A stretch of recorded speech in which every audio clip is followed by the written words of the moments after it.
Hi everybody, Martin here, and today on the channel I am going to be doing an overview, a playthrough, and then sharing some initial impressions of a game called Forge. Now, this is a game of worker placement, set collection, resource management, and endgame bonuses designed by Wes Woodbury. Who's an indie designer who's done a whole bunch of other game designs. This is his latest thing. It's on Kickstarter right now as I am recording this video. This is published by Wes's company, Fundamental Games, in cooperation with Hammerdog Games. And so that's the plan for this video. We're gonna see you at the table and we're gonna check this game out. All right, let's take a quick overview of the game Forge, which is now currently set up on my table here for a solo playthrough. So first of all, let me show you the player board. So over here, each one of you here in Forge is running, as the title implies, a forge where you can make metalworks. And this is your player board. And this piece over here, this is your blacksmith. So that's kind of like you, representing you in this game. And then you've got assistants. At the start of the game, you have 2 assistants available to you, and then as the game goes on, 2 more assistants will join you, indicating that your business is expanding. Now, your forge is upgradable. So around your the perimeter of your player board here, you have these upgrade tokens. And printed beside each upgrade token is a cost to be able to afford and activate that upgrade. So for example, if I needed to upgrade the tongs in my forge, I'd have to pay 1 metal and 1 gold, and then I could move this upgrade over to this spot here, meaning that I now have tongs upgraded in my forge, and it uncovers this victory point bonus for activating that upgrade. In this case, 2 victory points, which I would track on the victory point tracker, which is over here at the bottom of what's called the achievement board. So this track down here, that's to track your victory points using these anvil markers. By the way, this is a good time for me to mention that everything you see here on this table is a prototype version of the game. Everything, graphics, components could change as the Kickstarter campaign goes on and as game development goes on, those types of things. But anyway, I was talking about this achievement board and the victory point tracker to keep track of your victory points as well as your opponents. The rest of this achievement board we'll come back to later. Now, what is the point of doing your business? Well, the basic thing here in Forge is you are going to acquire contracts, and the contracts are here in the middle of the main board here. And you have 3 different types of contracts. You've got common contracts, military contracts, and royal contracts. And each one of these starts out with a deck of contracts, and then the top card of the deck is placed face up beside, showing you what contracts are available. And basically, each contract has a set of requirements, and what you have to do as the forge is you have to complete those requirements to be able to forge that contract. Which is one of the main ways to score victory points in this game, is by forging contracts. So those are basically goals, and at the start of the game, you randomly choose, or you get to choose, a starting contract. So our fledgling forge business here is starting out with these chairs, which is a common contract. So for example, this chair's contract, for me to construct it, would require 4 wood and 1 metal. And it would also require that I have the chisel upgrade in my forge, otherwise I wouldn't be able to construct it. And it requires me to have a skill of 1. If I successfully construct this, I get 6 victory points and 7 nice gold, which then I can use to continue to enhance my business, as it were. And so this chisel upgrade rather, is something that's over here. So before I can make these chairs, I have to upgrade my forge with the chisels in my forge, and that would cost me 1 metal and 1 victory point. Okay, so you can already start to see that there's a whole bunch of like interplay between resources, contracts, upgrades, and those types of things. Let's keep on taking a look at the main board here. Where do we get these resources, the wood and the metal and sometimes gems that are needed? They are found over here at the top row of the main board. Here's the forest where we can get some wood. Here's the mountains where we can get some metal. And here are the mines where we can find gems. And on each of these locations, there are spots where you can place your master builder token and your assistants, your workers. And basically the number that's printed inside of here is how many of those items you're going to be able to take to acquire anytime you put a figure here. Now the master builder is kind of like a super worker. He's always going to get +1 or +2 of these items if you choose to place them there. Now this row over here, this is the market, where essentially you can buy and sell goods. This is the plaza, where by placing an assistant here and paying some money, you can take your master builder, if you've already placed them anywhere on the board, you can remove them from there and then place them in another placement spot. So that's useful if you want to have extra actions. And then here's the guild's place, which if you place your master builder here, it will allow you to draw a guild's card. So that is the overview of the main board. Now let's take a look at those cards. You also have these cards that are available to you. So developments, which are basically like upgrades for your forge or extra upgrades, capabilities for your forge. And then the guilds cards, which is the main piece that drives the set collection mechanism in this game. So every guild is going to give you a benefit when you draw it, and it's got a different guild seal here in the upper left, and each one is a different color, and I believe there are 7 different guilds in this game, I want to say.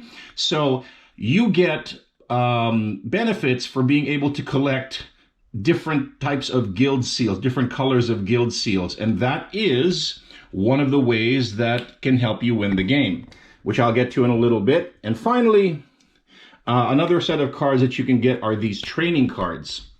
And training essentially upgrades the capabilities of your assistant. So one of the cool things about this game is that, for example, if I were to get this training card called Timekeeper here, it would I would place it beside my board, and then it would give an extra capability to this particular assistant who's beside this training card. In this case, this assistant may be placed and used before the first player takes their turn. So my assistant would actually have an advantage in being able to go out to the main board and do things and get stuff, even if I wasn't the first player, if I purchased this training, which is kind of cool. And then also, well, okay, so that's that. These are the various tokens that are in the game. So this represents wood, this represents metal, this represents brick, and this represents gems. And so how do you win the game? So you win the game by completing 5 out of these possible achievements here. So if you become the first player to place down achievements by placing your hammer, or dropping the hammer, as they say, onto your achievements board, then that's basically triggers the end game, and then you count up your victory points, right? So what are these types of achievements? Collecting 4 different types of the guilds, upgrading the top row of the equipment on your forge, or the bottom row of your equipment, or training up 4 assistants with 4 different types of training, or acquiring 4 developments to your forge, or advancing to the level 5 in your skill, and finally completing 3 contracts. And this is a different color because this is important. You have to have completed at least 3 contracts before you can place your 5th hammer down on one of these achievements. If you are the first to place an achievement, you get the most victory points, 5 victory points in this case. Second would get 3 victory points. third would get 2, and then last would get 1 if you were playing a 4-player game. So that is the overview of your player board, your main board, your achievements board, and some of the cards in the game. Now, last thing I'll mention is today I'll be playing a solo playthrough, and this game does come with a solo mode, which is called the Ironclad. So your opponent in a solo game is the Ironclad, which essentially has you set up another player board with a different color, and these cards will determine what actions the AI, the Ironclad AI, is going to do on each turn. Ironclad will always go first if you're playing solo, and they have the ability to beat you and score more points than you.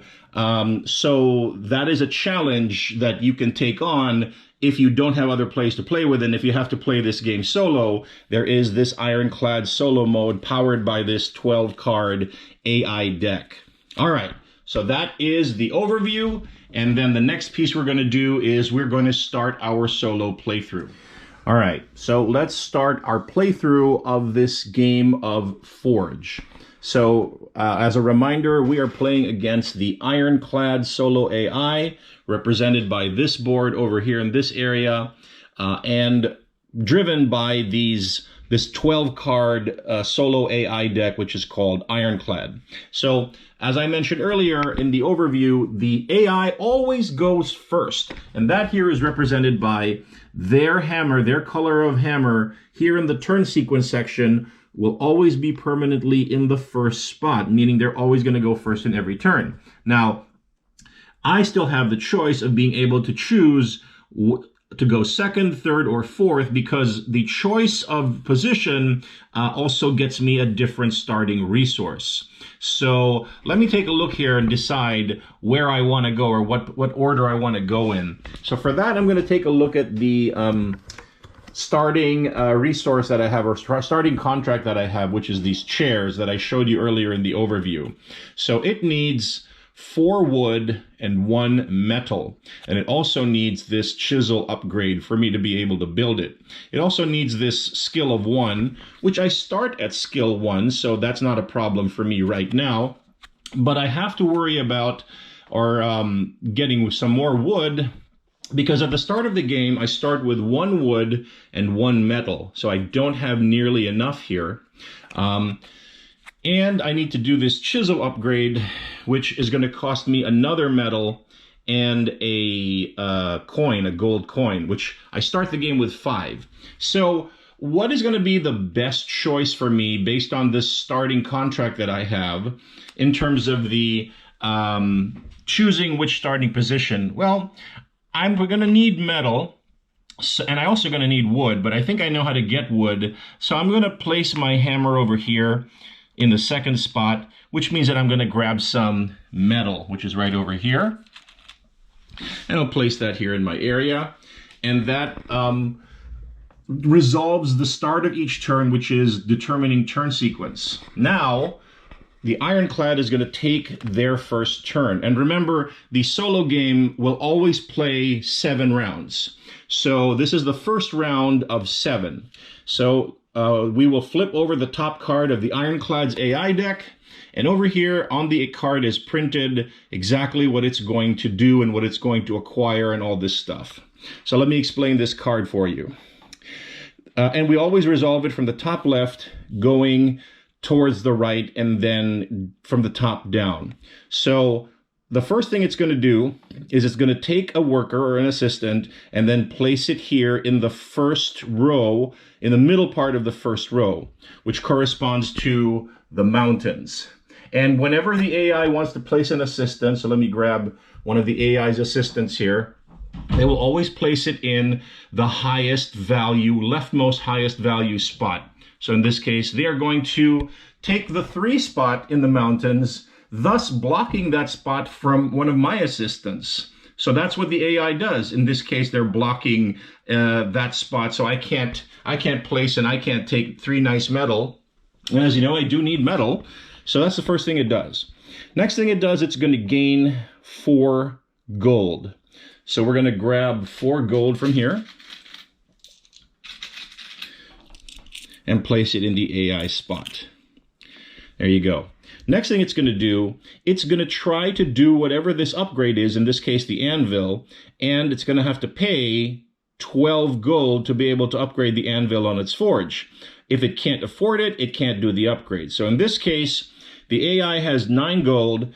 This saying it's going to cost 12 gold, so it cannot actually afford to do this anvil upgrade right now. So that's good for us, and we're just going to let that go. Nothing's going to happen there. Now, this means that it's going to take the indicated card, in this case, a development card. So the AI is going to take the top card of the development deck.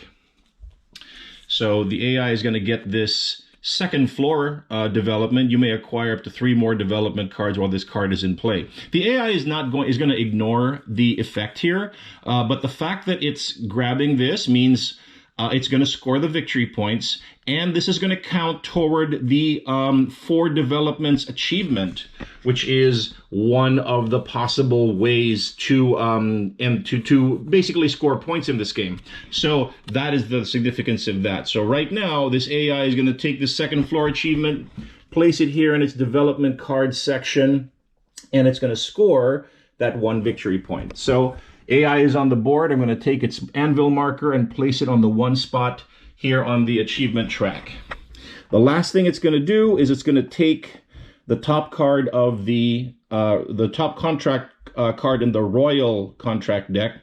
And the thing about this is the AI will already construct this. So the thing about the AI is that it doesn't care about any of the requirements for these contracts. It just takes them and makes them, which is kind of annoying, actually. All right, so in this case, the AI is taking a decorative cross. It's going to cost 7 victory points, and it's going to get the AI 10 bucks. And it's also going to associate the AI with this guild, this gold seal guild right here. So this is annoying for me because the AI doesn't care about collecting any of these resources or making any of the requirements to be able to construct these things. It just builds them as soon as it takes the card. So the AI now has 1 constructed contract, which is going to score it 7 victory points and get it 10 money, 10 gold. So the AI now goes up to the 8 on the victory point track and then grabs 10 gold in addition to the 9 gold it already has. So right off the bat, the AI's got a development, it's got a contract already made, it's got a whole bunch of money, way more money than I do. I only start with 5 victory points, and that was just in round 1. So the AI has done pretty well for itself here in round 1, and then now I'm going to resolve my actions here in the first turn. So we'll get to that. All right, so we've just concluded the AI's turn here in round 1. Now it is our turn. So let's resolve that right now here in our player board and our forge. So what do we want to do? Well, we'd like to ideally construct or complete this contract for these chairs. So what does it need? It needs 1 metal, which we already have. We've got 2 metal here. And we need 4 wood. Currently, we only have the 1 wood. So when we go out to the main board here, we're going to be on the lookout for wood. And this card also needs a chisel upgrade, so we have to consider that. Because to upgrade the chisel here, it's also going to require metal, which now means that when we go out to the main board here, not only are we going to be on the lookout for wood, we're also going to be on the lookout for metal. And then, right now here in turn 1, we've only got a total of 3 available workers, these 2 assistants and your master builder. So somehow we have to schedule all of our actions that we want to do to fit into the limitations of how many workers we have in round 1. Don't worry, in succeeding rounds, we're going to get more workers. At the start of round 2, we will have another worker for 3. And then at the start of round 3, we'll have another worker, so 4. But for right now, we're getting ahead of ourselves. Let's actually do our stuff here. So the first thing we want to do is grab some more wood. And for that, we're going to take one of our assistants here. We're going to send him out. Oh, I dropped him. We're going to send him out to the forest and place him in the available spot here. And that means we're going to grab 4 wood from the forest. Let's grab that 4 wood here. All right, there we go, 4 wood. And that means we have now, along with the wood we already had, we've got 5, so we have more than enough for this contract. Now the next thing we want to do is grab some more metal. So let's take our second assistant, send him out to the mountains here. Now we can't take this leftmost spot because the AI took it when it took its turn. So we're going to place it here in the middle spot, and that means that we're going to grab 2 metal from the mountains. So here we go, we're grabbing 2 metal. And that joins the 2 metal we already have in stock. So that's a total of 4 metal. So we now have everything we need to be able to construct these chairs, except we need to get this chisel upgrade. So let's take care of that right now. We're going to send out our master builder here to the upgrade section. And when you send out the master builder and you place them there, they have an option of upgrading your bottom row equipment and your top row equipment. So he's got most of the options here. If I'd only place an assistant and this place here wasn't available, then we'd have to choose whether to upgrade bottom or top row. So that's how the upgrade space works. So in this case, place the master builder, and we want to upgrade the chisel, which means we're going to have to pay that upgrade cost of 1 metal and 1 gold. So let's do that right now. Send 1 metal to the bank here, and we'll take our 5 gold. We'll turn it in. We'll get change of 4 gold back. Okay, so we have paid the upgrade cost here, so we get to move the chisel from the upgrade spot to over here. And then it tells you that it uncovers this victory point bonus for doing that upgrade, in this case 1 victory point. So we go here to our victory point tracker, and we are on the board with 1 victory point. Yay! All right, so now we seem to have satisfied all the requirements to be able to complete this chair contract. We have at least skill level 1. Our star marker is at skill level 1. We've done the chisel upgrade over here. We have paid, let's pay 4 wood and 1 metal. So 1, 2, 3, 4. And let's pay that 1 metal. And so now, oh, and I forgot to tell you, at the end of your turn, no matter what, because it seems that I've used all of my workers, right? I sent my 1 assistant to the forest, I sent another assistant to the mountains, and I even sent my master builder out of our forge to do the upgrade. So now I have 0 workers, but at the end of your turn, the rules state you can always do a free forge action if you wish. So I'm going to take my master builder back. I'm going to place him here in the forge spot in the center of the player board. And after having provided all of the resources, I now successfully forge these chairs. I place it here in the forged contract section of my player board. And now I'm going to take the benefits of forging that. I earn 6 victory points and I get 7 gold. So let's go over here and add 6 victory points. So now we are at a total of 6 plus 1. We're at 7, so we're 1 behind the AI's total. And we get 7 victory points over here. I'm sorry, 7 gold. So let's go grab 7 gold. In addition to the 4 gold that we currently have here. So we are in okay shape. We're not doing quite as well as the AI here. They have far more money. Let's make some change here. 1, 2, 3, 4, 5. Ack! All right, so we have 11 gold to the AI's 19 gold. But that concludes our first turn, our first round. And while we weren't able to get any other development cards or training cards or anything like that, we were able to at least complete our first contract. And that gives you an idea of how a player turn would work in this game. So now the thing that we have to do to get ready for the second round is, well, we'll get to that. Okay, now that we have completed both the AI's turn by resolving the top card of the Ironclad deck and our turn, we have completed round one. And so now to indicate that we have completed round one and we have moving on to round two, we're going to take one of the AI's hammers and we're going to place it at the bottom of any one of these spaces on the achievement track. So the only purpose of that is that to keep track of how many rounds of play you've played. So as I said, the solo game lasts 7 rounds.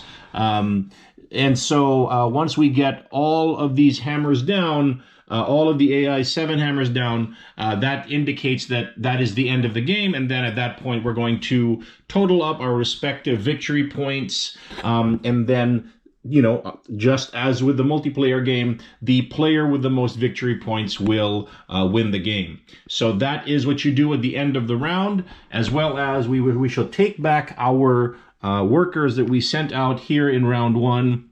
We'll place them back on our board. And so here are the AI's workers coming back. And now the AI has a full complement, and I have a full complement of my workers. Moving into round two, I am going to add a worker here because that's what happens. I am playing essentially the same as the multiplayer version of the game. And I'm going to do I have to choose my turn sequence once again, which right now I currently don't have any contract cards, but I will take a look at what's out there. I have the choice of coat racks, catapult, security windows. This one is going to require wood and metal and brick. So I think I'm going to go after these security windows, and that means that I'm going to move my marker, my turn sequence marker over here to 3rd because I want to be able to grab some brick. Because brick is a resource that is pretty rare in this game. So there you go. I've grabbed some brick, and that sets us up for the next round. AI is going to go first in round two, and I will go second as is usual. And that sets us up. And the next thing we're going to do is we're going to flip over the top card of the Ironclad deck and see what the AI does next in round two. So now we get to the part where I share my final thoughts and impressions about this game, Forge. So I'll just say this right off the bat. I really, really like this game. And I had actually been searching for, you know, a medium weight worker placement game that would just scratch an itch for me, but, you know, not be too hard to learn, too convoluted, just take too long to play and those types of things, because nowadays I don't have a lot of time to play. I essentially can only play games on the weekends now. During the week when I get home from work, I don't really have the energy or time to set up and play any games, especially ones with a lot of cognitive overhead. So that's one of the main things I appreciate about Forge is that it's easy to learn and the rule book is pretty clear. And it's the kind of game that has a very simple and straightforward turn sequence, but that doesn't mean it's a simplistic game. What it does mean is that the complexity kind of organically arises as you play the game, from the board state, the cards that come out, the effects. I think it's very nicely balanced from that perspective. So that's the first thing that I appreciate about this game. It's easy to learn, but it's still quite satisfying strategically, but still very much within that kind of mid-weight complexity. If we were to look at Board Game Geek's complexity rating scale of 1 to 5, I would place this game at about a 2.7 or 2.8. So at the same complexity as a Lost Ruins of Arnak type of game, if you're familiar with that one. Speaking of Lost Ruins of Arnak, I would say that this game compares favorably with Lost Ruins of Arnak, which is one of my favorite Euro games right now, has been for a couple of years. I always say, you know, Arnak is one of those games where even if I don't really feel like playing a game, I could just set it out and it's very relaxing to me. And I get a similar vibe from this one. I can just set it out. The setup is not, too much. There's not a lot of components in there. There's 6 decks of cards. Just shuffle them, set them where they're supposed to go. Your player board, your solo AI player board, and just put a few tokens where they need to go, and you are ready to start playing. So that's the other thing. I like the compactness. It doesn't take a lot of table footprint. I mean, if I turn the camera right now and you can see, it fits right here on, this is actually my work desk here, from working from home. And it fits, it's not too big. So that's another thing I appreciate about this game is it doesn't require a heck of a lot of table space, which is not something I can say about Lost Ruins of Arnak. Requires a lot of table space. Now, in terms of the game mechanisms, it's got classic worker placement, send out your worker to the main board, get the benefits from there, and then, bring them back. So that's nothing new. We've seen that in many, many other worker placement games. Contract fulfillment is another basic mechanism of this game, and that's nothing new. Many, many Euro games give you these contracts or goals or recipes that you have to fulfill. It's got requirements on them, and you send out your workers to get those resources that are required. And then once you've collected them all, you cash them in, and then you earn victory points, and you earn, gold from having completed that contract. That too is very, very standard in worker placement games, which is not to say that, I get bored by them. I really like those kind of standard, or what in my head, classic kind of worker placement mechanisms. But what this game does is it takes it to another level with stuff like these development cards, okay? And then these training cards. So development cards actually are developments that enhance your forge, your player board. So for example, this gives you a jewelry shop enhancement. And the training cards are things that enhance your workers. So giving your workers unique abilities so that then you start to differentiate your workers from those of your opponents. And those are really, really nice, thoughtful additions or enhancements to the classic worker placement formula. So I do appreciate that. And then there's a set collection mechanism here as well. If we talk about these guild cards, these guild cards have, if you can see here in the upper left, colored guild seal tokens. And what those do is if you can collect enough of them, if you can make sets of them, those are going to get you victory points, additional victory points at the end of the game. And they also are one of the achievements that can get you closer to winning the game, scoring victory points and winning the game. And speaking of achievements, that's another nice thing I like about this game. This achievements track that's over here. It's very, very similar to Scythe's kind of grand achievement track, and it's got all of these different things. And in the multiplayer game, you trigger 5 of these, and you trigger endgame, right? There's 7 possible achievements, including completing contracts, getting skills, development, etc., etc., etc., all that stuff. And so there is a very, very nice and satisfying aspect or element to completing achievements for me as well in this game. Now, the last thing I want to talk about is the player board upgrade system. So I've talked about this already. On your player board, you have these upgrade tokens that start the game on the outside of your player board, right? And then each one of them has a cost. And then when you're able to give that cost, so for example, this forge upgrade costs 1 metal, 2 brick, and brick is very rare in this game, and 8 gold. And when you actually do that, you're able to do that. So you send your worker out here to the upgrade spot, and then you pay this cost, and then you finally take this upgrade token off from its spot here and place it in the center of the board, indicating that you have gotten that, you have made that upgrade, which has a benefit. In this case, gain 1 skill. So then you'd increase your skill track. And then now you may forge 2 contracts with the forge action instead of just the default 1. And Not only that, but as you moved your upgrade token away from its spot, it uncovers this victory points here. So doing that forge upgrade gets you 7 victory points. So then you go to your track and then you move your marker 7 victory points. I like all of that. I just like the feeling of being able to upgrade my player board. And then when I move my upgrade token out of there, it uncovers the benefit that was waiting underneath. It's like, I don't know, it's like Christmas to me. It's like unwrapping presents. So I could go on and on and on about all the different things about this game that I've only barely scratched the surface of what I like about it. Let me just summarize it by saying this. Forge is a solid, contained, well-balanced, well-designed package, in my opinion. There's not one single mechanism that, if you're a Euro game fan, you haven't played before, probably in different Euro games.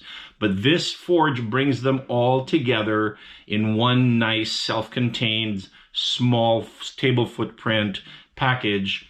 And it doesn't overstay its welcome. Every game I've played is consistently within that 60 to 90 minute time frame, which is surprising, you know, because there's a lot of games that tell you, oh yeah, this game is over in 60 to 90 minutes. And when you actually play it, it's nowhere near that. It takes a heck of a lot longer. So I'll just sum it all up. I really, really like Forge. I think this is a good game. If you're a fan of worker placement, if you are a fan of upgrading your player board, if you are a fan of chasing down and completing achievements on an achievement track, those types of things, then I think you definitely should check this game out, because it really does scratch that kind of medium weight worker placement itch for me. So that's my review and impression of Forge. And until next time, this has been Martin. Thanks for watching.